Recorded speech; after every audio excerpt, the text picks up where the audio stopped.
ओम नमः सुदेव्या। ओम नमः सुदेव्या।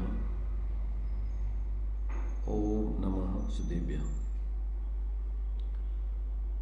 मंगलम भगवान वीरो मंगलम गौतमगुणी मंगलम कुंद कुंदात्यो जैन धर्मोस्तु मंगलम सर्वमंगल मांगल्यम सर्वकल्याणकारकम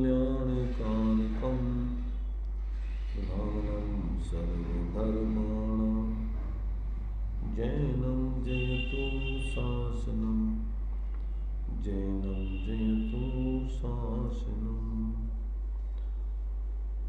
सकल विभाव अभाव कर किया आत्मकल्याण परमानंद सुबोधमय नमो सिद्ध भगवान आत्मसिद्धि के मार्ग का जिसमें सुभग विधान उस समाधियुत तंत्र का करूं सुगम व्याख्यान।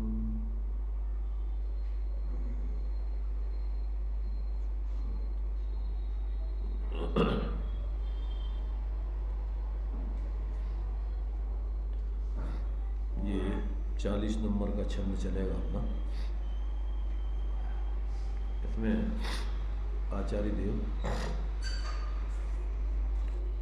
राग द्वेष किसके आश्रय से होते हैं उस विषय को स्पष्ट करके उसके विपरीत जिसके माध्यम से राग द्वेष का भाव होता है ऐसे विषय को यहाँ पर स्पष्ट कर रहे हैं। अर्थात जिसके क्योंकि राग द्वेष होते हैं तो कोई ना कोई नो कर्मों का आश्रय पूर्वक होते हैं। राग द्वेष बिना आश्रय के नहीं होते हैं। तो यहाँ साधकों के जीवन में किसका आश्रय लेकर के राग द्वेष आदि हो सकते हैं होते हैं। तो आचार्य देव उस विषय को स्पष्ट करके फिर उसके विपक्षी जो जिसके आश्रय से राग द्वेष का भाव होता है उन दोनों को यहाँ इस श्लोक में स्पष्ट कर रहे हैं। देखिए छंद बोलते हैं पहले, फिर इसके बाद में अपन विचार करेंगे। यत्र काये मुनि प्रेम ततः प्रत्याप्यदेहिनम् विद्या तदुत्तमे काये योजयेत् प्रेम नश्यति। इस देह में हो प्रेम तो मुनि तजो भेद विज्ञान से हो श्रेष्ठ ज्ञानानंद तन में लीन तो क्षय प्रेम ये। पुस्तकें अपने पास 6 है, कितनी है? 6 पुस्तकें हैं, हो गई पूरी। मूल पुस्तक है तुम्हारे पास, बड़ी पुस्तक है? नहीं वो नहीं, ये पुस्तक है वो। हाँ तो इसमें ही चल रहा है। इसका मूल चलेगा आज तो, उसका बाद में चलेगा। संजय भाई के पास नहीं है वो पुस्तक। चलो 6 ही है, एक में शामिल हो सकते थे कोई है।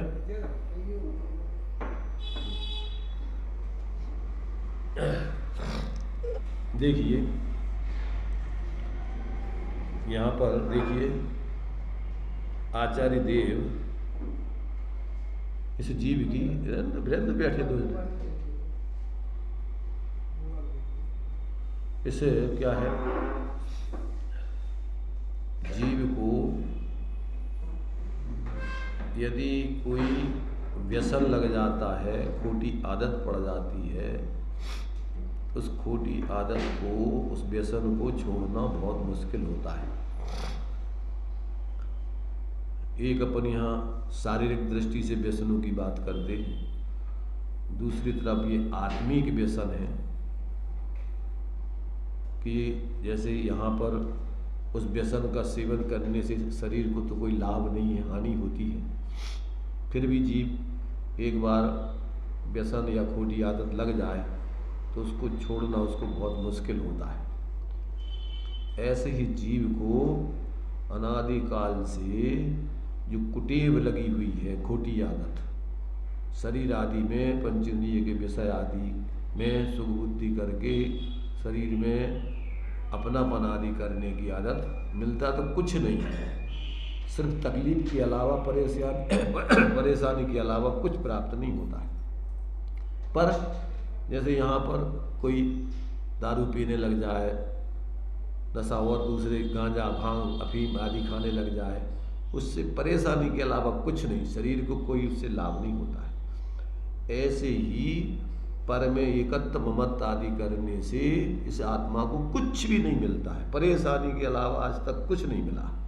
परंतु ये खोटी आदत जीव को ऐसी पड़ी हुई है अनादिकाल से, ये उसको छोड़ नहीं पाता है। इसके छोड़ने के लिए उसके लिए बहुत जबरदस्त पुरुषार्थ करना पड़ता है। इसलिए अपन भगवान के सामने बोलते हैं, भगवान राग सहित जग में मिले, राग सहित जग में रुले, मिले सरागी दे, बीत राग भेंटो अबे भेंटो हमारी कुटे।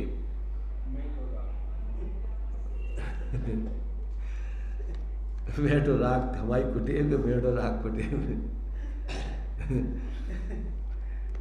ये जो है ऐसी खोटी आदत है, इसको मिलता जुलता कुछ नहीं, आज तक मिला कुछ नहीं परेशानी के अलावा। रात दिन इस खोटी आदत से जीव परेशान है, चार गति में घूम रहा है, आकुलता भोग रहा है, जन्म मरण कर रहा है, पर फिर भी इस कुटेव को नहीं छोड़ रहा है। तो यहाँ आचार्य कह रहे भैया सुन, साधक अवस्था में भी तू ये संस्कार तेरे छूटते नहीं है, अब तुझे हम विधि बताते हैं, तू छोड़ इस विधि से।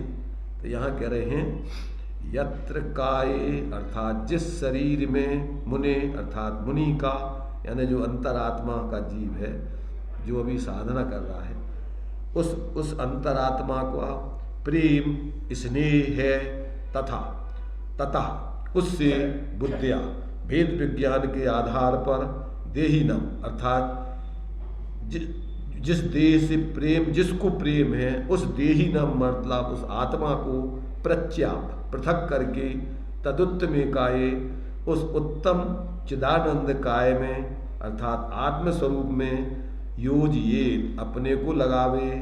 ऐसा करने से प्रेम नश्यति, बाही शरीर और इंद्रिय विषयों में होने वाला प्रेम नष्ट हो जाता है। विज्ञानी के लिए कह रहे हैं, दो जन के लिए कह रहे हैं, अज्ञानी को भी कह रहे, अज्ञानी को तो कह ही रहे मूल में, और ज्ञानी को भी कह रहे, मुनि को तो मुनि को ही तो कह रहे हैं कि मुनि को भी ये संस्कार शरीर के लगाव के हो जावे, तो उनके लिए संबोधन कर रहे हैं कि हे मुने, तेरे लिए भी शरीर में अनुराग करना योग्य नहीं है, उसको चारित्र मोह जन स्थिरता जन अनुराग हो जाता है, और उनके लिए एकत्र बुद्धिपूर्वक का महा तुम्हारे व्यसन रहता है, एक मोह पूर्वक का। तो शरीर में जिनके लिए इस प्रकार का अनुराग है, तो कहते भैया इस अनुराग से तुझे परेशानी के अलावा कुछ नहीं है, बदल दे तू अपनी दिशा। परिणति को कोई ना कोई आश्रय चाहिए, तब वो कोई ना कोई आश्रय लेता है। अब वो आश्रय लेती है तो अब वो कहते तू उधर का आश्रय नहीं लेगे, इधर का आश्रय कर, तो उधर का प्रेम तेरा नष्ट हो जाएगा, इधर तुझे कोई अलौकिक कोई आनंद मिलेगा, इसलिए तेरा उधर का आश्रय छूट जाएगा। ये बात यहाँ पे बताई जा रही है। जहाँ अपनी व पर की काय में माने शरीर में अर्थात इंद्रिय विषय के समूह में, टीका, जहाँ अपनी व पर की काय में माने शरीर में अर्थात इंद्रिय विषय के समूह में मुनि का प्रेम स्नेह होवे, वहाँ से अर्थात शरीर से देही को अर्थात आत्मा को व्यावृत्त करके वापस मोड़कर इसके द्वारा बुद्धि द्वारा विवेक ज्ञान द्वारा फिर उत्तम काय में अर्थात पूर्व कथित काय की अपेक्षा उत्तम काय में चिदानंदमय काय में अर्थात आत्म स्वरूप में उसको प्रेम को जोड़ना, किसके द्वारा? बुद्धि द्वारा, अंतर्दृष्टि द्वारा। फिर क्या होता है? प्रेम नष्ट होता है, अर्थात शरीर के प्रति प्रेम नहीं रहता। देखो क्या कह रहे इसमें कि भाई जो तेरा अभी अनुराग शरीर और शरीर में रहने वाली इंद्रिय समूह आदि, इसमें जो प्रेम होता है, क्योंकि इनके माध्यम से विषयों आदि में प्रवृत्ति होती है, तो तेरा जो इसमें प्रेम है वास्तव में, तो जो तू इसमें प्रेम करने वाला है, तेरी सत्ता अलग ज्ञान शरीरी है, तू चैतन्य स्वरूपी है, तेरी अमूर्तिक काय है, और तू ये मूर्तिक काय में क्यों मूर्छित हो रहा है? मूर्तिक काय में मूर्छित होने से तेरे लिए आकुलता के अलावा कुछ नहीं मिलता। उसमें से मिलेगा क्या? अमूर्तिक को मूर्तिक में से आता जाता तो कुछ नहीं, आ भी नहीं सकता है, अमूर्तिक मूर्तिक बन नहीं सकता है। अब ये तेरी अनादिकालीन खोटी आदत है। अब कदाचित तू भेद विज्ञान करके स्वरूप का आश्रय करता भी है, तो फिर निचली भूमिका में साधक अवस्था में उपयोग स्वरूप में लीन बने तो थोड़े रुकता है अंतर्मुख, बाद में बाहर आता है तो फिर वही संस्कार उसके जो है बाहर के उस शरीर आदि के प्रति फिर वही लगाव चलने लगता है, तो बार बार उसको तोड़ता है, फिर जोड़ता है, फिर तोड़ता है, फिर जुड़ता है। तो अब ये कह रहे कि भैया तू समझ ली कि इसमें तेरे लिए कुछ भी मिलने वाला नहीं, मिलता नहीं, मात्र तू जबरदस्ती इसमें इस प्रकार प्रेम करता है तो आकुलता होती है और कुछ नहीं मिलता तुझे। इसलिए एक बार तू अपने उस स्वरूप में ही अगर तीव्रता के साथ अपने उपयोग को मोड़कर जोड़ देगा तो ये तेरा प्रेम इसका पूर्ण नष्ट होकर के और तेरी अपनी आत्मा में ही अनन्य प्रेम, उसके लिए अपन आनंद बोलते हैं, पर परम अतीन्द्रिय आनंद तुझे अंदर मिलेगा तो तेरे लिए उस तरफ देखने का ही जो है भाव नहीं होगा।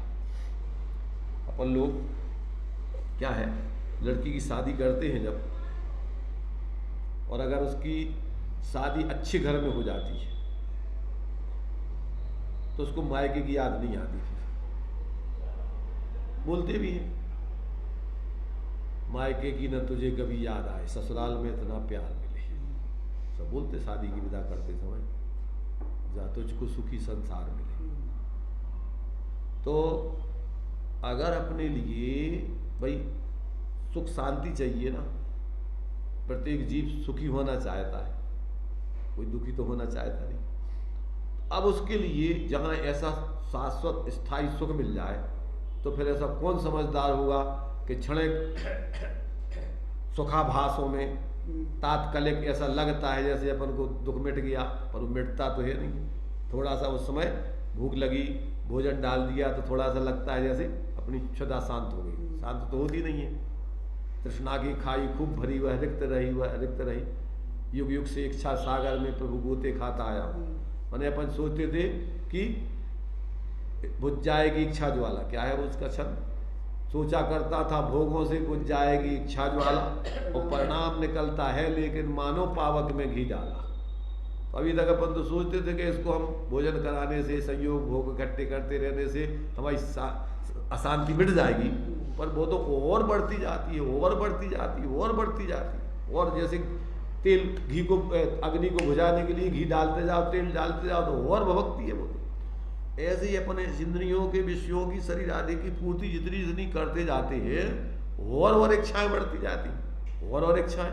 जब अपने पास कुछ नहीं होता तो सोचते भैया थोड़ा इसे मिल जाए, मिल गया और मोह पाने लगता है, और मोह बड़ा करने लगता है, और बड़ा मोह, इतना सा मंगाना, और बड़ा चाहिए, और बड़ा चाहिए, और बड़ा। अरे तो तेरी तो ये क्या इच्छाएं तेरी पूर्ति करने से बढ़ रही कि घट रही? तो ये कह रहे भैया, ये जब तक जीव को अपने उस स्वयं के ही शाश्वत स्वरूप में अपनी परिणति उसमें प्रेम नहीं करेगी, उसका आश्रय नहीं करेगी, तब तक तेरी ये इच्छाएं समाप्त नहीं हो सकती, तेरी आकुलता नहीं मिट सकती, तेरा दुख नहीं मिट सकता। इसलिए आचार्य कह रहे भैया, एक बार तू अपनी बुद्धि को बदल, अपने आश्रय को बदल।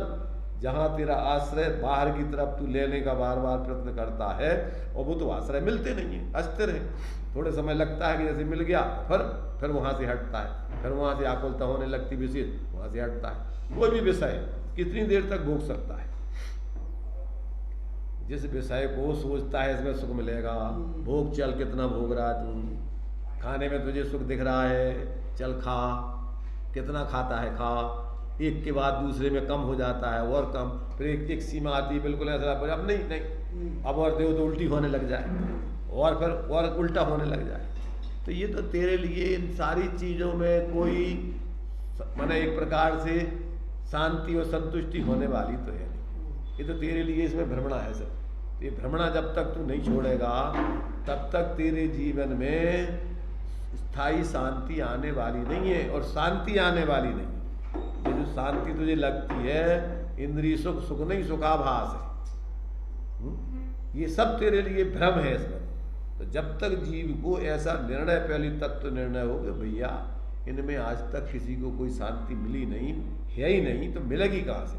है कुत्ते को जैसे भ्रम है कि हड्डी में से खून निकलता है और उसको चबा करके वो भ्रम से अपने ही शरीर के जो है खून को निकाल करके मार करके और अपना हानि करता है, भ्रम से मानता है कि जैसे हम इसमें से खून खा रहे हैं।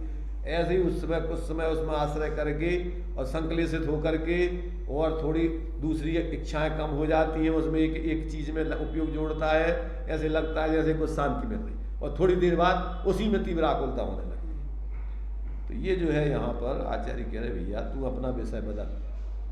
बाहर के विषय सब शरीर आदि राग द्वेष मोह के आश्रय हैं, और तेरी आत्मा एक ज्ञान आनंद स्वरूप है, ये तेरी भीतरागता का कारण है। इसलिए यहाँ पर उस विषय को बदलने की आचार्य देव ने यहाँ प्रेरणा दी गई।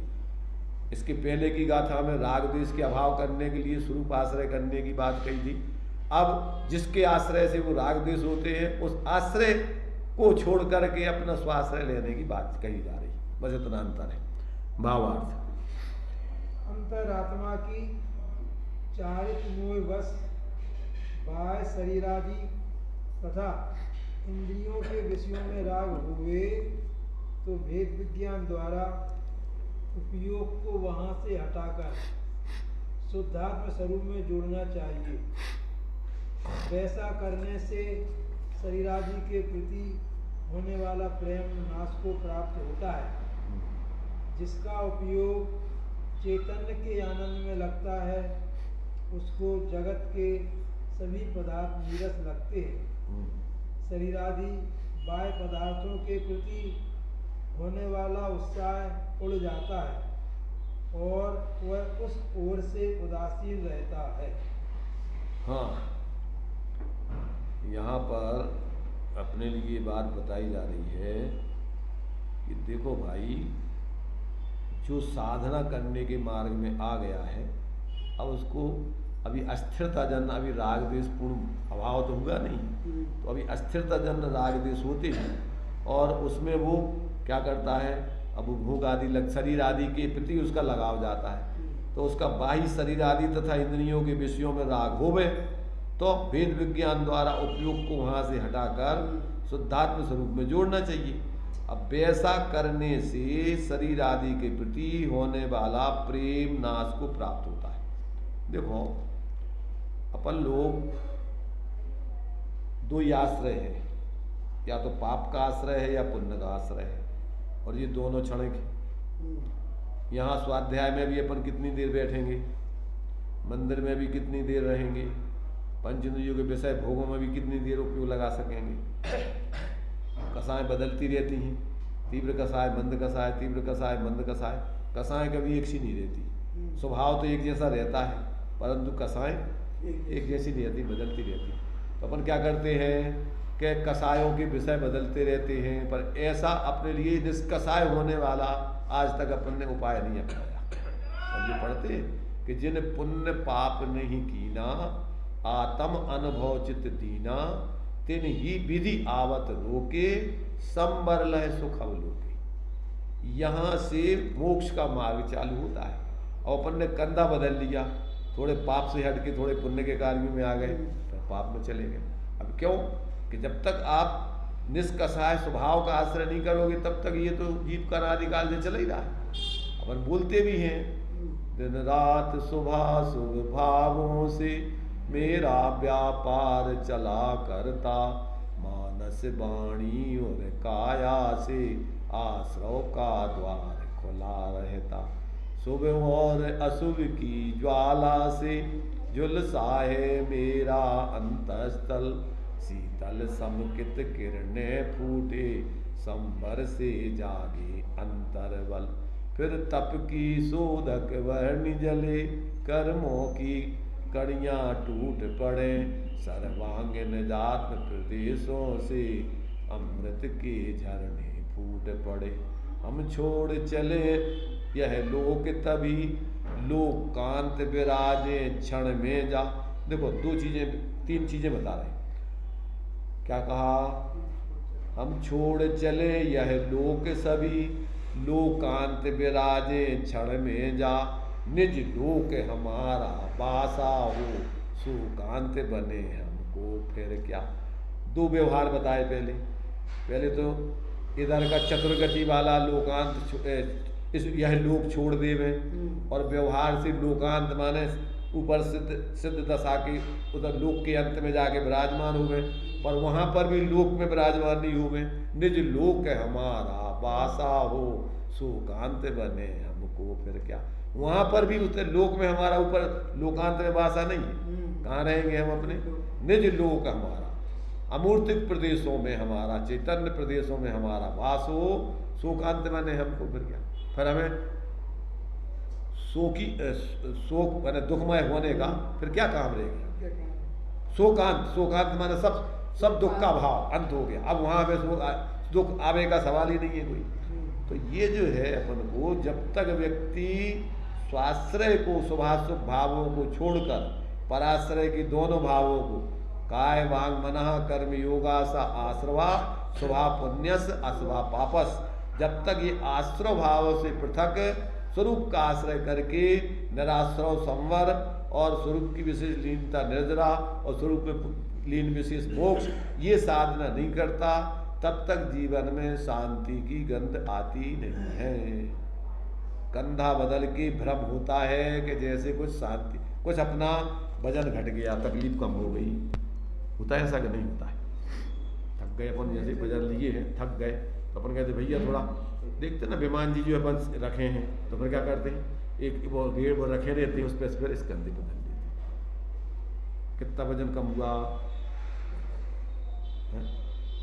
फिर थोड़ी देर बाद फिर स्ट्रेस उतार के इसको बदल। तो दिन रात शुभ से अशुभ, अशुभ से शुभ, शुभ से अशुभ चलते ही रहता सब जीवों का।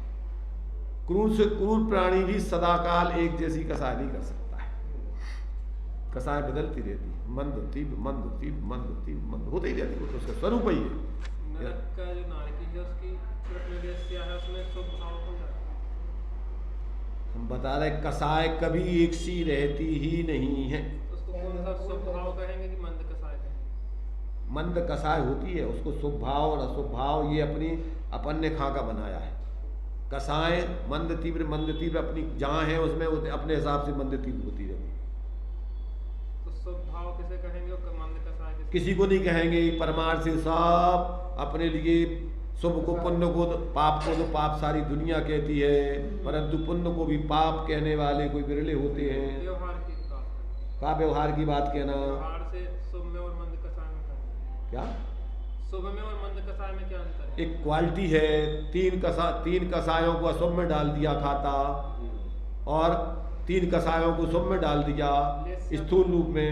3 हाँ, तो वे अब उसको एक माप बना दिया अपन ने कि इतने % से पास इतने से फेल, परंतु सूक्ष्मता से विचार करो तो एक नंबर पास। वहाँ पे जो नारकी की कृष्ण लेस्याएं होती कि कुछ और भी कृष्ण लेस्याओं के असंख्यात भेद है। तो उसमें अपन उनको मंद कसाय कहेंगे कि शुभ कहेंगे कि दोनों आ जाएंगे? अरे भाई बुद्धि थोड़ी लगाओ, परमार्थ से उसको अपन शुभ भी कहेंगे, व्यवहार में अशुभ को अशुभई नारकियों की अशुभई कहेंगे, व्यवहार में 33% तक फेल ही कहेंगे, परमार्थ से 32% तक पास कहेंगे, आगे जितने % है वे फेल ही कहेंगे। तो थोड़ी बुद्धि लगाओ, मोटी बुद्धि से अकेले निर्णय मत करो। तात्विक दृष्टि का विचार करने पर एक एक समय का हिसाब लगाया जाता है, और व्यवहार में मोटा मोटा अपन मनुष्य हैं, मनुष्य पर्याय अपनी चल रही है, एक एक समय जन्म मरण हो रहा है।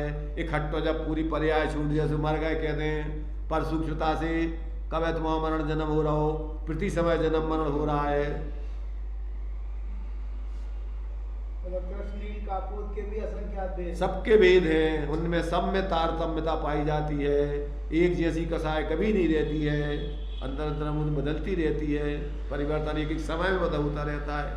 अब सूक्ष्मता का जिनको हिसाब नहीं है तो अपन सामान्य रूप से कह देंगे कि वे तो सब, अब होते भी सम्यक दृष्टि भी है, सातवें नरक में भी हैं, कौन सा भाव है उनके,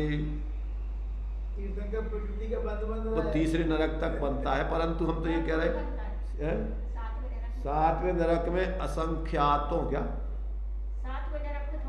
अब वो नहीं कह रहे, वो हम तो ये कह रहे सम्यक दृष्टि होते कि नहीं होते। तो अब सम्यक दर्शन किया, काय में किया, अशुभ में किया गए, जबकि सम्यक दर्शन की पांच लब्धियां बतलाई हैं। बिना विशुद्धि के सम्यक दर्शन हो सकता है क्या? विशुद्धि लब्धि अशुभ है कि शुभ है?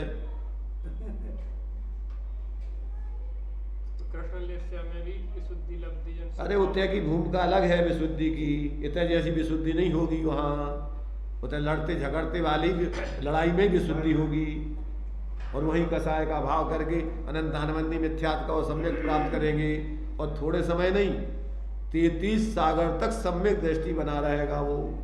परिणामों की विशुद्धि बनाएगी, बताओ तो विशुद्धि का शुद्धि रहेगी एक देश। विशुद्धि तो मंद कसाय की बात, तो अभी मिथ्या दृष्टि की बात चल रही, पर यहाँ तो सम्यक दृष्टि की होते सम्यक दर्शन में निर्जरा संख्यात गुणी अंतर्मुहूर्त के लिए होगी। जब लब्धियां, 3 लब्धियां करण लब्धि के भेद आएंगे तो अपूर्व करण से और अंतर्मुहूर्त तक सम्यक के काल में संख्यात गुणी निर्जरा करेगा, तो वहां तो निर्जरा कर रहा है मोक्ष मार्गी शुद्ध भाव, मोक्ष मार्गी बन रहा वहां से। तो कृष्ण लेस्या, अरे हम ये बता रहे हैं सब सामान्य से कृष्ण लेस्या है, पर विशेष रूप से वहां पर सम्यक दर्शन जो करेगा तो कृष्ण लेस्या में करेगा कि 5 लब्धियों में विशुद्धि लेस्या होगी, विशुद्धि लब्धि होगी।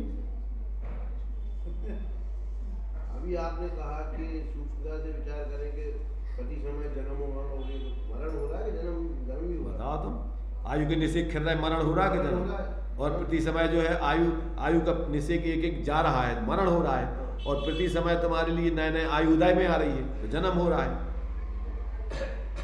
आयु नहीं हुई है तो तुम्हारा ये चले जाओ ना इधर उधर, तुम्हारा एक एक आयु का निषेध मिलेगा ना तुम्हें, आगे होगा नहीं मिलेगा जब तो जिंदा रह पे होते ना, तो कैसा रहो जिंदा।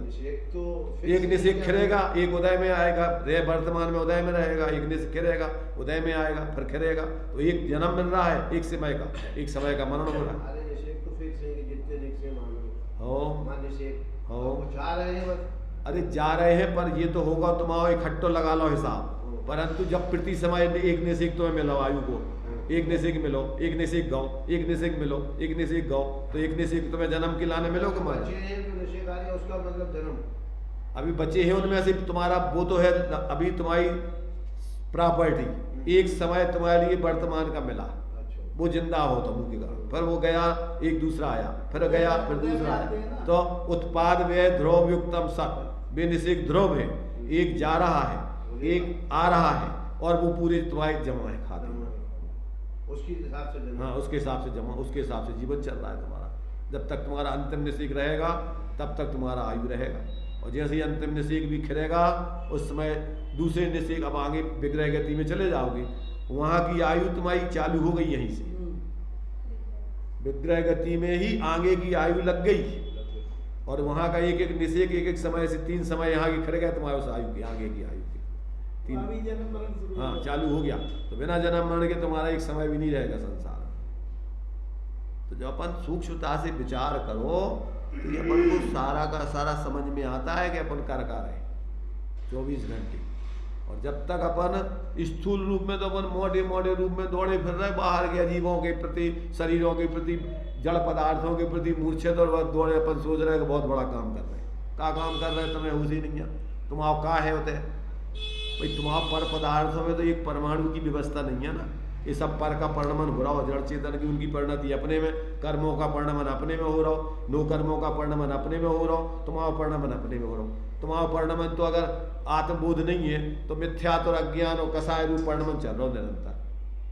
इन मूर्छ शरीरों में संयोगों में मूर्छित होके रात दिन तुम्हारा वो नहीं में एकत्व ममत्व पूर्वक राग द्वेष राग द्वेष राग द्वेष राग द्वेष राग द्वेष मोह चल रहा हो एकत्व बुद्धि से, जिसमें धारणा बना ली जो हम खा का हम जी हमारे, बस उन्हीं में मैं, उसी में मेरा, और रात दिन राग द्वेष जो मेरा कोई ले नहीं जाए, कोई लेने वाला आता है द्वेष करते हो, लड़ते हो, झगड़ते हो, छीनते हो, झपटते हो, क्या करते हो बताओ। और जबकि वो तुम्हारा है ही नहीं है, पर के पीछे तुम रात दिन पागल हो रहे हो,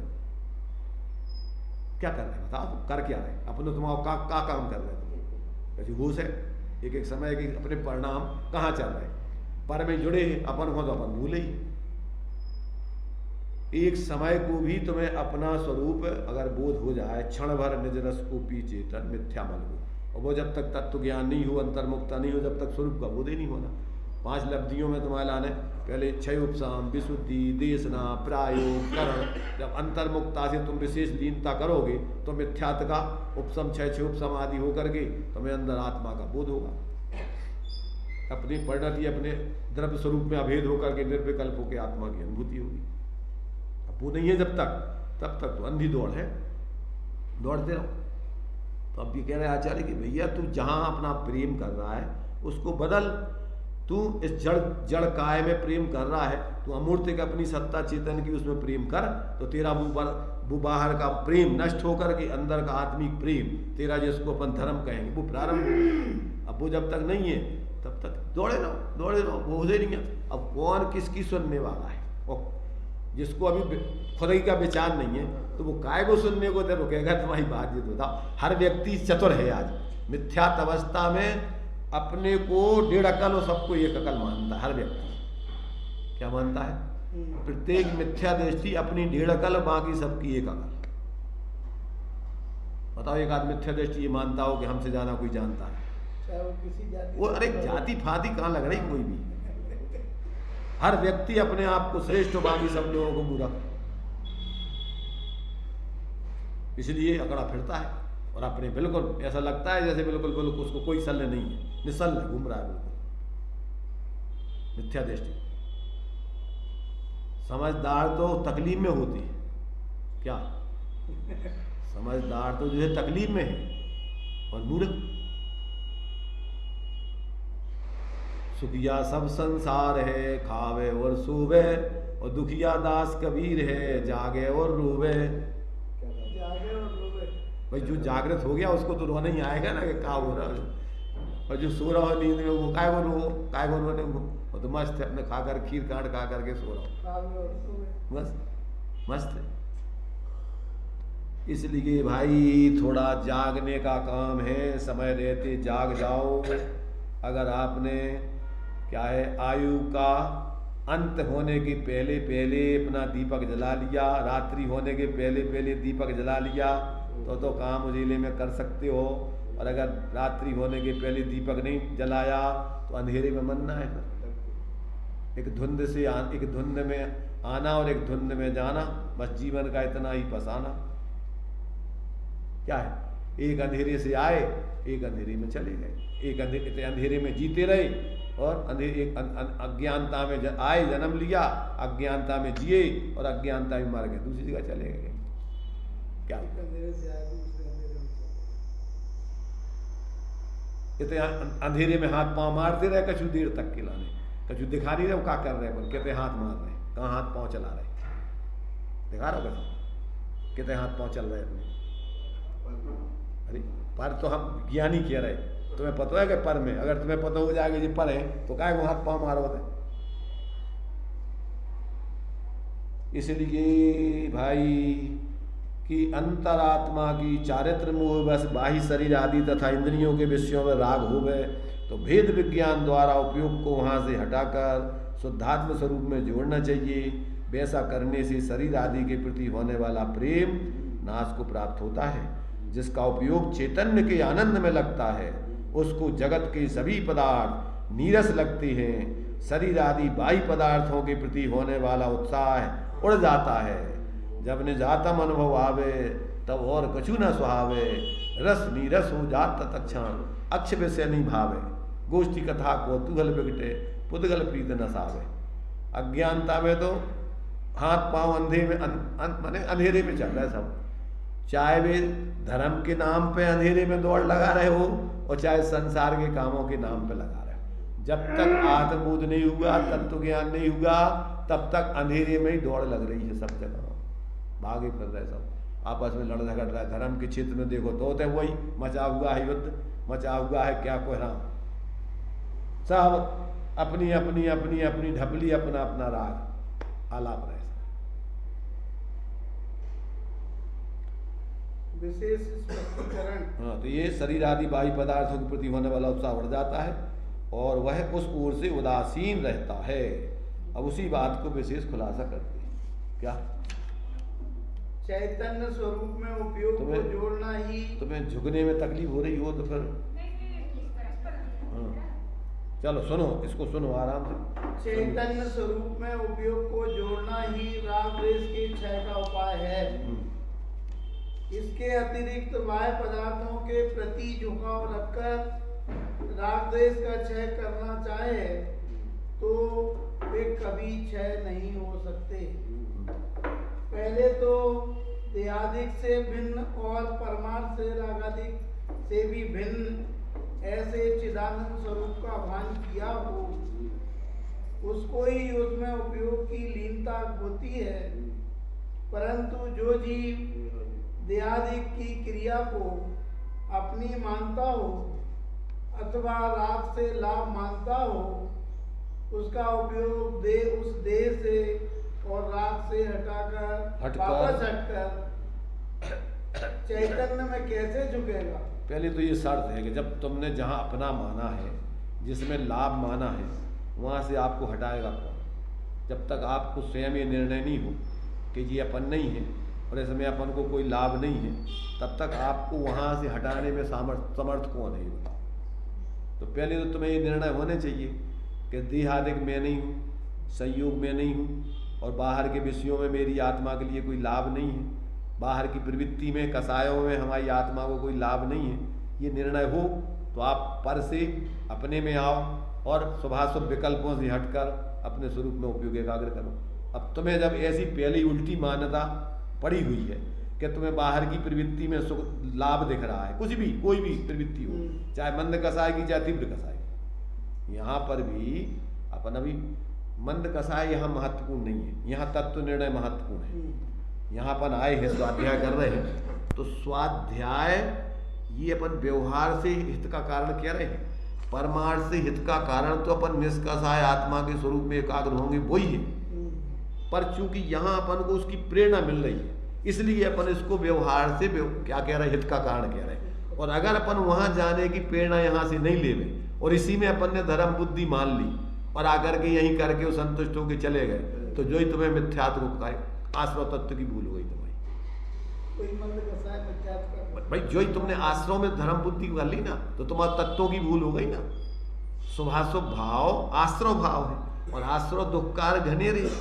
अब घनेरे में अपन को ऐसा लगता है कि घनेरे का मतलब क्या होता है कि सब एक ऐसी, अरे ये कैसे हो गए, कैंसर का चाहे तुम्हारा कम डिग्री वाला कैंसर हो चाहे ज्यादा डिग्री वाला, पर वो कैंसर तो हानि बीमारी है, पहले तो जो निर्णय होने चाहिए ना तुम्हें। अब वो एक अलग चीज है कि अगर तुम दवाई कर रहे हो और स्वास्थ्य लाभ होकर घट रहा है तो अपन उपचार से कह देते भैया आपका जो ठीक है, पर वो ठीक नहीं है। अगर तुम उसी को ठीक मान लोगे तो उसके अभाव करने का प्रयत्न कैसे करो। तो पहले तो तत्व का निर्णय पूरा होना चाहिए ना, पहले तुम्हें स्वास्थ्य का पूरा पता होना चाहिए कि कैंसर का या बीमारी का कोई भी अंश स्वास्थ्य नहीं है, वो हमें हानिकारी लाभकारी नहीं है। तो वहां से फिर अभी तुम भूमिका अनुसार धीरे धीरे वहां से हट करके और अपने में आओगे, तो वो भूमिका में हटना उपचार से अपन कहेंगे कि चलो अब ठीक है, पर काय के लिए उस पर वो ठीक नहीं है, क्योंकि अपन अब वो निष्कसाय रूप या स्वास्थ्य लाभ लेने की तरफ बढ़ रहे हैं, इसलिए अपन ने उसको कह दिया। और अगर तुमने उसको ही अच्छा मान लिया तो वहां से हटोगे कैसे, उसको दूर कैसे करोगे। तो पहले तो तत्व का सही निर्णय जब तक जीव को नहीं होता है तब तक उसके जीवन में सही जीवन में लाभ आते ही नहीं है। लड़ाई झगड़े का है, लड़ाई झगड़े ऋषि की है कि कोई व्यवहार में बस वो कह रहे ऐसे कैसे व्यवहार से कल्याण होता है। अरे भाई उपचार है, अगर तुम परमार्थ का लक्ष्य बना करके कर रहे हो तो व्यवहार पे धर्म का आरोप आएगा, पर तुम उसी को धर्म मान के बैठे हो, वही में धर्म बुद्धि हो गई तो कहाँ है वो तुम्हारा धर्म, वो तो मिथ्यात्व होगा, झगड़ा काय का है। इसलिए देखो भाई झगड़े का सवाल नहीं है, सवाल है समझ करके सही बात जीवन में उतारने का, और अगर ये करोगे तो कोई झगड़े का काम ही नहीं है ना मोक्ष मार्ग में। तो धर्म के क्षेत्र में लड़ाई झगड़े का क्या काम, सारी लड़ाई झगड़ा और सारी समस्या का यहाँ तो समाधान करना है अपन को। तो ये बात यहाँ पर कही जा रही है कि पहले तो पर की क्रिया को अपना मानना और बाहर के शुभाशुभ भावों में अपने लिए लाभ मानना। माने शुभ भावों में, अशुभ में तो मान लो कोई नहीं मानता हो, अज्ञानी तो अशुभ में ही मानते लाभ, विषय भोगों पाप के कार्यों में सुख मानते वो, तो वे तो मूर्ख तो मिथ्या दृष्टि तो उन्हीं में मानते। पर यहाँ धर्म बुद्धि वाले सिर्फ अशुभ में लाभ नहीं मानते हैं तो शुभ में लाभ मान लेते, वहां से आए तो यहाँ अटक के रह गए। समस्या तो ये ना, इसलिए यहाँ कहते कि जब तक आपको क्या है देह से और राग से वापस हटकर चेतन में, जब तक तू उसमें आश्रव भाव को आश्रव ही नहीं जानेगा और पर को अपने से भिन्न नहीं जानेगा, तो वहां से अपनी बुद्धि और वहां से हटकर चैतन्य में कैसे झुकेगा। जहां लाभ मानेगा वहां से अपने उपयोग को कैसे हटाएगा, नहीं हटाएगा। इसलिए आगे इसलिए उपयोग को अपने चिदानंद स्वरूप में एकाग्र करने की इच्छा वाले को प्रथम तो अपने स्वरूप को देहादिक से और रागादिक से अत्यंत भिन्न जानना चाहिए। जगत के किसी भी बाह्य विषय में अथवा उस ओर के राग में कहीं स्वप्न में भी मेरा सुख अथवा शांति नहीं है। अनंत काल से बाहर के भाव किए, परंतु मुझको किंचित भी सुख नहीं मिला। जगत में कहीं मेरा सुख हो तो वह मेरे निस्वरूप में ही है, अन्यत्र कहीं नहीं। इसलिए अब मैं बाहर का उपयोग छोड़कर निस्वरूप में ही उपयोग को जोड़ता हूँ। ऐसे दृढ़ निश्चय निर्णय पूर्वक धर्मी जीव बारंबार अपने उपयोग को अंतर स्वरूप में जोड़ता है। बार बार उसका एक ही अभ्यास रहता है कि सब संयोगों से, संयोगी भावों से अपने उपयोग को हटाकर शांत होकर के जो अपन को सामायिक का अभ्यास है वो काय का है, इसी का है कि सब तरफ से अपने उपयोग को समेट कर आप कुछ क्षण के लिए, क्योंकि है तो कुछ नहीं, कम से कम उतने समय। देखो रत्नगण श्रावकाचार्य जी में आचार्य समंत्र भद्रदेव ने सामायिक के समय में श्रावक को मुनि समान मुनि तुल्य कहा है। मानो वस्त्र ढके हुए मुनिराज बैठे हुए माने बैठे हुए हैं। कब कि जब वो अपना उस समय संपूर्ण बुद्धिपूर्वक परिग्रह आदि छोड़ करके और अपने एकत्र भक्त आत्मा की आराधना में बुद्धि लगा रहे। और अब चूंकि देखो है तो कुछ है ही नहीं, ये तो अपने ऊपर है कि उपयोग को जब तुम जहां से हटाकर अपन अभी आयु पूरी हो जाए तो अपनों यहाँ अब भी कुछ है तो है ही नहीं, काल्पनिक रूप में अपनों है सब। तो जिस समय तुमने सामाय के बैठ के सब कल्पना छोड़ दी। अपन देखो श्रावक रात्रि में जब विश्राम करता है सारे परिग्रह आदि सबको छोड़ करके भैया अब हमारा कुछ नहीं, अब हम जब तक के लिए अब जैसे जब तक हम विश्राम कर रहे हैं सबका त्याग करके अब जब आगे सुबह उठेंगे जैसे मुनिराज हैं, आहार किया, प्रतिक्रमण किया, प्रत्याख्यान किया, आलोचना की और सामायिक में आ गए। जो किया उस विकल्पों को छोड़ा, भविष्य में उस जाति के विकल्प पैदा नहीं करने का त्याग किया, वर्तमान में अब जो कुछ भी हो गया उसकी आलोचना करके और अब सब विकल्प छोड़ के अपने स्वरूप में आते। अब जब तक आगे भोजन आदि का विकल्प नहीं होगा तब तक के लिए तत्संबंधी त्याग, अब उस संबंधी कोई विकल्प नहीं करेंगे। अपन भी जब अपन ने सब जो कुछ भी कर लिया सामायिक में बैठने के लिए आए तो अब क्या है कि हमारा किसी से कोई संबंध नहीं। अब हमने जो कुछ अभी तक किया उन सब विकल्पों को छोड़ते हैं, उसका नाम प्रतिक्रमण, क्योंकि विकल्प ही तो है, तुम्हारा है क्या भाई, तुम्हारा वो तो कुछ है ही नहीं, सिर्फ विकल्प है। तब तुम्हारे लिए ज्ञान में निर्णय करो कि अभी तक हमने जो कुछ किए उन सब विकल्पों का हम त्याग करते हैं, प्रतिक्रमण। भविष्य में इस प्रकार के विकल्प अभी हम कुछ नहीं करेंगे और अभी हम वर्तमान में भी अब उस संबंधी कोई विकल्प नहीं करेंगे। एकमात्र हम अपने एकत्र भक्त शुद्धात्म और पंचगुरु, अब हम व्यवहार में पंच परमेश्वरी का स्वरूप और अपनी आत्मा के स्वरूप का ही विचार और स्वरूप का ध्यान करेंगे। और अब कुछ नहीं। उस समय अब आप बिल्कुल निष्परिग्रही हो, महावीर जैसे हो गए। क्यों कि भाई कछु ग्रहण त्याग तो है ही नहीं ना, सिर्फ मोह से ही तो अपन धारणा में करते हैं। और उस समय आपने मान लीजिए 1 घंटे के लिए त्याग कर दिया सबका, और उसी समय आपकी आयु बन गई और कदाचित मरण हो गया, तो आपके लिए बढ़िया सुंदर जो है दुर्गति का काम नहीं हो, समतापूर्वक आपकी आयु पूरी हो जाएगी। अब ये जब तक व्यक्ति अभ्यास नहीं करे, ऐसा लगता है कि जैसे अपन, अरे भाई ये तेरा जीवन है, ये तुम्हारा, ये तो गुलामी है, घर काम संसार के कामों में लगना, अरे ये तो अपने लिए मजबूरी है ही। और मजबूरी अपन को है नहीं वर्तमान में, कायदे से देखा जाए तो मजबूरी है नहीं। इतना लोगों के पास है कि खुद का परिवार तो ठीक है, पूरे और अपने खानदान को पूरी व्यवस्था बना के खा सकता जिंदगी भर, पर दाम बिना निर्धन दुखी और तृष्णा बस धनवान, उसकी तृष्णा के कारण से चैन नहीं उसको। मिथ्या दृष्टि को आशा करता प्रति प्राणी अस्मन विश्व मणुपमम, इस मिथ्या दृष्टि को तो अनंत आनवंदी कसाय में सारी दुनिया पे कब्जा करने का भाव रहता है। 3 लोग की संपत्ति आ जाए तो आचार्य कह रहे हैं अनंत आनवंदी वाले को तो एक अणु के समान है, और विश्व तो उतना ही है कि, और सबकी इच्छाएं इतनी है मिथ्या दृष्टियों की, अब किसको कितना कितना मिलेगा। इसलिए अनंत कसाय अनंतानवंदी में इस जीव की चलती रहती हैं धारा प्रवाह, कभी एक क्षण को विराम नहीं लेता है। ऐसा जीव दुर्गति का पात्र होता है, शांति से बैठता नहीं है। अरे काय के लिए भैया तू पगले आ रहा है, इते आया है तेरे लिए कुछ दिन की, चंद दिनों का मेहमान है, चंद दिनों का क्या है जीवन पगले है, कहाँ तू उलझाऊंगा है यहाँ के दुनिया के प्रपंचों में। तुझे कौन ने ठेका दे रखा है यहाँ का दुनिया का संभालने का, अपने मन से तूने कल्पनाएं कर रखी, पूरा संभाल लिया। इसलिए ये यहाँ आचार्य कह रहे कि भैया एक बार तुम अपने उपयोग को कम से कम अभी तत्व ज्ञान पूर्वक अपनी बुद्धि में तो कम से कम जमा, और जमा करके थोड़ा उसको धारणा में रख। अकेला मात्र औपचारिकता में नाटक मत कर धर्म के नाम पर, सांप्रदायिक बुद्धि से दिखाने के लिए कि हम धर्मात्मा हैं। अपने लिए कर तू, किसी दूसरों के लिए नहीं कर। तू खुद सोच करके कर के वास्तव में तेरी यथार्थ है क्या। मुखड़ा देख ली दर्पण में, कितना पुण्य और कितना पाप और कितना धर्म तेरे जीवन में, कौन कह रहा? कौन से दर्पण में देखने मुखड़ा? पुण्य पाप और धर्म कौन से दर्पण में दिखेगा? वो दर्पण में, जड़ दर्पण में दिखेगा कि ज्ञान दर्पण में? ये तुम्हारे से पंडित, तुम्हारे से ये जो भावदीप का लिखी है दीपचंद जी काजली वाला, ज्ञान दर्पण एक ग्रंथ है, ज्ञान दर्पण, ज्ञान दर्पण ग्रंथ है। ज्ञान रूपी दर्पण में देखो तुम वस्तु का स्वरूप क्या कैसा झलक रहा है।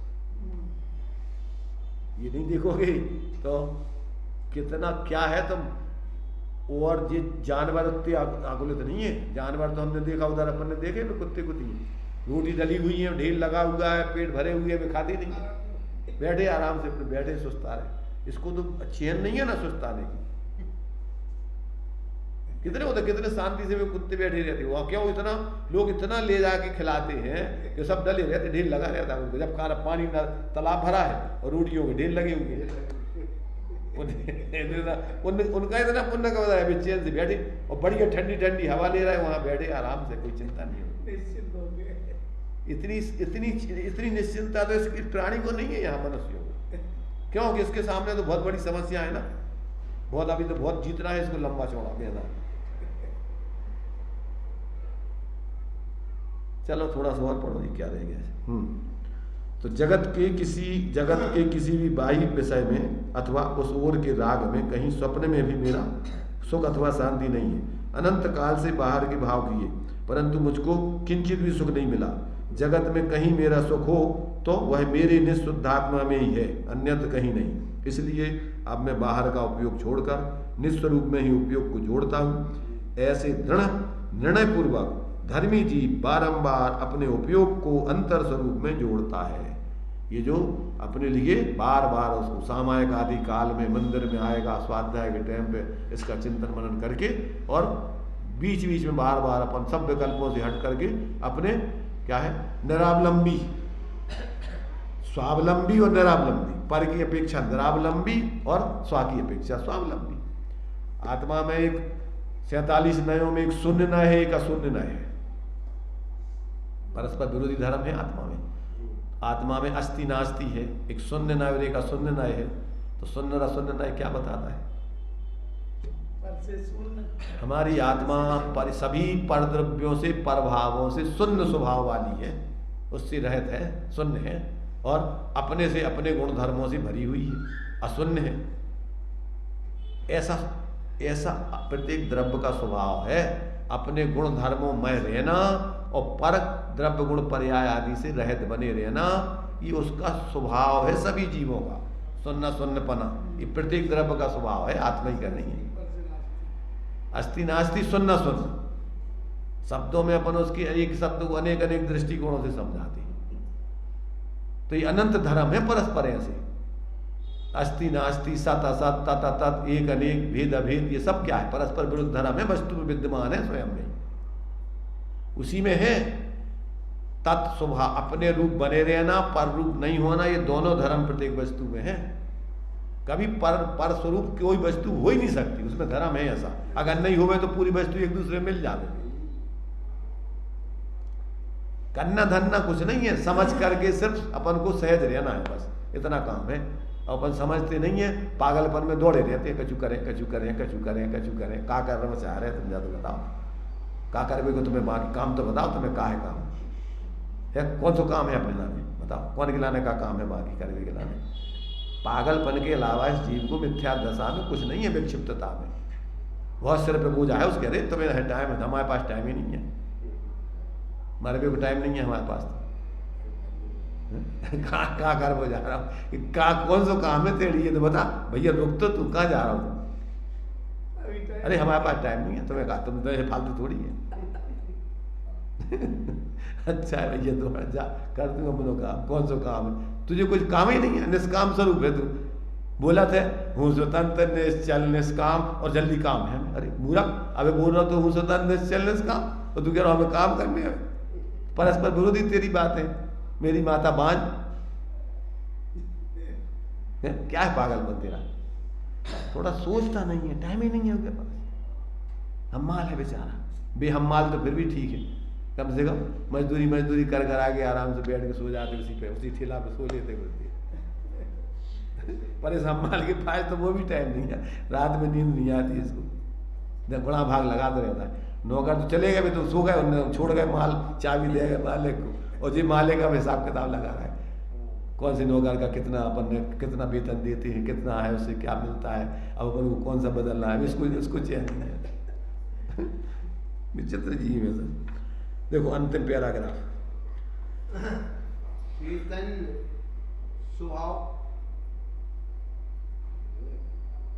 चैतन्य स्वभाव की महत्ता और बाह्य इंद्रिय विषयों की तुच्छता जानकर अपने उपयोग को बारंबार चैतन्य भावना में जोड़ने से पर के प्रति होने वाला प्रेम नष्ट होता है और वीतरागी आनंद का अनुभव होता है। गजब, क्या कह रहे हैं? चैतन्य स्वभाव की महत्ता, महिमा, टोडामन जी कहते हैं, देखो मोह की महिमा, देखो मोहियों की महिमा है, उधर मोह की महिमा, इधर अपने स्वरूप की चैतन्य स्वभाव की। तो कहते ज्ञानियों को अपने स्वरूप की महिमा दिखती। तो चैतन्य स्वभाव की महिमा, महत्ता और बाह्य इंद्रिय विषयों की तुच्छता, तुच्छता जानते, कुछ नहीं है बिल्कुल, जानकर अपने उपयोग को बार बार चैतन्य स्वरूप में जोड़ने से पर के प्रति होने वाला प्रेम नष्ट होता है और भीतरागी आनंद का, अंदर में आनंद का अनुभव होता है। अंदर से अपना आनंद, चारों तरफ सर्वांग आनंद होता है, सब तरफ से। इंद्रिय विषयों में तो केंद्र विशेष से अपन को पर का अवलंबन करके अपन भ्रम करते, पर आनंद, आत्मा का आनंद कहाँ से आता है? इतने से कहते कहाँ से? सर्वांग में, पूरे आत्मा में। क्यों कि जब अपन उपयोग को अपने आत्मा में जोड़ोगे, आत्मा जितने में है उतने असंख्यात प्रदेशों में सब में शांति और आनंद आनंद आनंद। ऐसा वो जो है जब उसको जब अपने स्वरूप में उपयोग जोड़ता है तो कसायों से रहित, मोह से रहित ऐसा आत्मा का परम शांत निराकुल अतीन्द्रिय आनंद उसके अनुभव में आता है और वो ही उसका वास्तविक जीवन है, उसी में जीवन की उसकी सार्थकता है। देखो परिणामों की विचित्रता कि कोई जीव तो 11वें गुणस्थान में यथाख्यात चारित्र प्राप्त करके मिथ्या दृष्टि बनकर किंचित न्यून अर्ध पुद्गल परावर्तन काल तक संसार में भटकता है, जबकि कोई जीव नित्य निगोद में से निकलकर मनुष्य होकर 8 वर्ष की आयु में मिथ्या से छूटकर अंतर मुहूर्त में केवल ज्ञान प्राप्त करता है। ऐसा जानकर अपने परिणाम बिगड़ने का भय रखना तथा उन्हें सुधारने का उपाय करना। श्री मुख्य देखो क्या है, व्यवहार से अपन को अपने परिणामों को सुधारने का उपाय रखना और बिगड़ने का भय रखना, समझ रहे ना। परमार्थ से जो अपने स्वरूप की आराधना करता है उसके लिए ये विकल्प नहीं होते। किसको नहीं होते? जो स्वरूप की आराधना कर रहा है उसके परिणाम बिगड़ते ही नहीं, उसके परिणाम उसको भय होते ही नहीं है। सम्यक दृष्टि को साथ भय नहीं होते। जब वो अपने स्वरूप से जुड़ करके जी रहा है तो उसके लिए भय होता ही नहीं है। अपना शाश्वत स्वरूप है, काय का भय, कैसा भय। और परिणाम अपना एक रूप स्वभाव जब ग्रहण कर लिया तो परिणाम बिगड़ने का सवाल क्या है? परिणाम बिगड़ेंगे कैसे? परिणाम तो जो अपने स्वरूप को नहीं भूलते हैं तो 24 घंटे बिगड़े ही है। वे तो 24 घंटे परिणाम बिगड़े ही है। कसाय और मिथ्यात्व में जी रहा है तो बिगड़ने का क्या? बिगड़े ही है, उसमें बिगड़ने का भय क्या? तो साधकों के लिए व्यवहार से उपदेश दिया जाता है, पर परमार्थ से साधक सजग रहते हैं, उनको न परिणाम बिगड़ते हैं और न उनको सुधारने के लिए अलग से सोचना है, क्योंकि वो तो स्वरूप से जुड़े हैं, अपना एक रूप स्वभाव उन्होंने ग्रहण किया है, उसका अतीन्द्रिय आनंद भोग रहे हैं, इसलिए वो निश्चिंत रहते, निर्भय रहते और बराबर उनके परिणाम अपने आत्मा के स्वभाव, आत्मा से जुड़ करके सहज रहते हैं, शांत रहते हैं, आनंदमय होते हैं। इस प्रकार से ये अपन को बहुत ही सुंदर आचार्य पूज्यपाद स्वामी ने ये शांति का उपाय एक एक छंद में बहुत ही अनुभव कर करके अपने अनुभव के उसमें डूब करके और एक एक जीवन में देख करके कि व्यक्ति कैसे कैसे कैसे कैसे भटकते रहते हैं, कहाँ कहाँ भटकते हैं, कैसे उनकी अकड़ पकड़ चलती है, कैसे परेशान है और कैसे उनकी परेशानी मिटेगी, वो सारी बातें बहुत ही अद्भुत सुंदर तरीके से लिखी हैं। अब इसी का अपन एक एक पॉइंट के माध्यम से भी विस्तार में फिर इसका और भी जो है उन्होंने वर्णी जी ने एक एक बढ़िया जीवन उपयोगिता के ऊपर घटित करके स्पष्टीकरण किया है। तो अभी अपना टाइम हो गया है, इसके बारे में अपन विचार करें और अपने अनुव्ययवाद के बारे में बता दो। कल चर्चा हो रही थी कि अनुव्ययवाद हमने पढ़ा ही नहीं, होता ही नहीं। माहिर जी कह रहे थे उनके साथ त्यागी ने बताया है, थोड़ा सा बता दो। हिसाब से बता दें, मैं ये कह रही थी कि वो स्मार्ट प्रकाशक में जो आप कह रहे थे ना, निश्चयवादी, व्यवहारवादी, उपव्ययवादी या अनुव्ययवादी नहीं है। ये मैंने कहा था सुत भवन दीपक उसका अनुव्ययवाद की तो मतलब कैसा वो करता है फीलिंग, वो थोड़ा बता। थोड़े में नहीं है, वो पूरा विषय चलाएंगे कल अलग से, कल आना टाइम पे, फिर उस पर अपन विषय चर्चा करेंगे, क्योंकि वो तो सामान्य नहीं है विषय, बहुत समझने लायक है उसमें। चलिए, अरे भाई सब ग्रंथों में दिया है, अपन ने समझा नहीं है अभी तक। चलो, कोई अलग से नहीं है, सारे विषय जिनवाणी में ही है। अब भी शब्द अपन उलझ जाते, कोई कह रहा हो कि वो क्रम नियमित पर्याय है, क्रमबद्ध पर्याय नहीं है, अब शब्दों में उलझ गए अपन। क्रम नियमित कहो, क्रमबद्ध कहो, बात तो वही है। तो ऐसे ही अपन को देखो धर्म विरुद्ध होते हैं। जब उभयाभाषी कह रहे हैं तो उसका विरोधी धर्म बिना अनुभयाभाषी कैसे होगा? अगर उभयाभाषी कह रहे हैं तो इसका विरोधी होना चाहिए कि नहीं होना चाहिए? बिना स्त्री कह रहे हैं तो पुरुष होने चाहिए, पति कह रहे हैं तो पत्नी होने चाहिए। तो परस्पर विरुद्ध धर्म के कोई धर्म होते ही नहीं है। तो जब उभयाभाषी कह रहे हैं तो इसका विरोध में होना चाहिए ना, अनुभयाभास, तभी जाकर के उभयाभास बनेगा। इसलिए विरुद्ध धर्म है सब परस्पर। चलिए, उस पर अपन विचार करेंगे बाद में, अभी टाइम अपना हो गया। निज निधि निज में बताई, यह अनंत अनंत उपकार उसके लिए जिन वाणी माँ को वंदना सतबार।